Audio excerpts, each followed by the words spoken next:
Chers amis, bonjour. Aujourd'hui, nous avons pour lecture et méditation un magnifique passage qui se trouve dans l'Épître aux Philippiens au chapitre 2, les versets 6 à 11. D'abord le verset 5. « Comportez-vous entre vous comme on le fait quand on est unis à Jésus-Christ. » Voilà comment sont introduits les magnifiques versets qui vont suivre. Un hymne qui nous raconte l'abaissement, l'œuvre et l'élévation de Jésus-Christ. Pour nos relations, notre positionnement face aux autres, le modèle qui nous est donné est tout simplement celui du Christ. Il nous est dit que d'abord, lui n'a pas essayé de se prévaloir de sa situation, le fait d'être égal du Père, comme pour nous dire dans nos relations les uns avec les autres, en nous comportant comme celui qui nous unit, nous n'avons pas à nous prévaloir de nos titres, de nos compétences, de notre fonction, de notre autorité. Christ a accepté d'être humilié. Je vous concède, ce n'est pas très encourageant pour nous, mais il a accepté même d'être humilié par ceux qui n'avaient même pas idée de sa gloire, de son élévation. Il a accepté l'humilité. Il a accepté d'obéir, même si cela lui a coûté la mort sur la croix. Ce n'était pas que de 20 mots que de son abaissement. Il s'est abaissé jusqu'à la mort.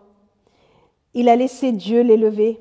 Il a laissé au Dieu le Père le soin de l'élever, non pas pour lui-même, mais laisser le Père lui donner sa place.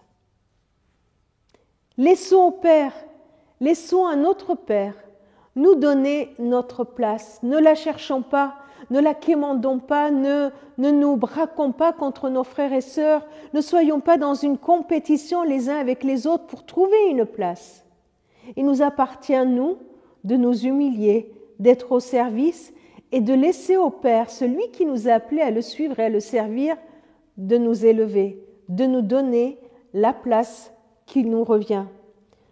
La fin de cet hymne est primordiale. Au verset 10, nous lisons « Dieu a voulu qu'au nom de Jésus, tous les êtres dans les cieux, sur la terre, sous la terre, se mettent à genoux et que tous reconnaissent publiquement le Seigneur, c'est Jésus-Christ, pour la gloire de Dieu le Père. » Le but final est cette adoration commune, que nous puissions nous mettre à genoux, tous ensemble, à genoux devant le Seigneur, pour qu'en son nom, tout être, quel qu'il soit, puisse se mettre à genoux et glorifier son nom. Le but ultime, c'est que publiquement, il soit reconnu pour qui il est. Le Seigneur, c'est Jésus-Christ. Il est le Seigneur, pour la gloire de Dieu le Père. Notre comportement, les uns avec les autres, est une louange.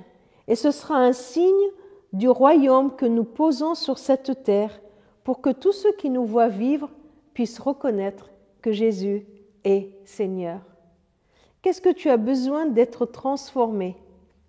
Quelle partie de ta vie tu as besoin que soit transformée pour que tu puisses, avec l'ensemble des croyants, déclarer que Jésus est le Seigneur?